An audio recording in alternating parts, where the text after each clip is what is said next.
സത്യം പറയാമെന്ന് വിചാരിച്ചതാ. വേണ്ട, ആ കുട്ടിയെ ഈ നരകത്തിലിട്ട് ഞാനായിട്ട് അതിന്റെ മനസമാധാനം എന്തിനാ കളയണേ? ഈദ്മോളെ, ഈദ്മോൾ ഇവിടെ നിൽക്കുക. എല്ലാവരും പൂവായി.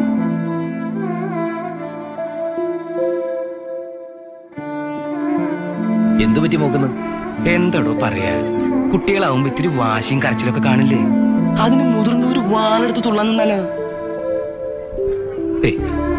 ഇതിനെ ചൊല്ലിയ ഈ കണ്ട പൊക്കാറൊക്കെ ഉണ്ടായി. താനിത് ആരും കാണാതെ ആ കൊച്ചിന്ന് കൊടുത്തോളൂ കേട്ടോ. പിന്നെ എന്താ എത്ര സംശയം? കിങ്കോങ് എത്ര പാട്ട് പാടിയിരിക്കുന്നു, എത്ര ഗുസ്തി പിടിച്ചിരിക്കുന്നു. പക്ഷെ ഒരു കാര്യമുണ്ട്, കിങ്കോങ് പാട്ട് പാടണമെങ്കിൽ മോള് പാല് കുടിക്കണം. ആര് പറഞ്ഞു മോളെ കൊണ്ടുവന്ന്? താൻ പറഞ്ഞോ? മുത്തച്ഛൻ പറഞ്ഞോ? അമ്മ പറഞ്ഞോ? ഇല്ല, മോള് എവിടേക്കും പോണില്ല.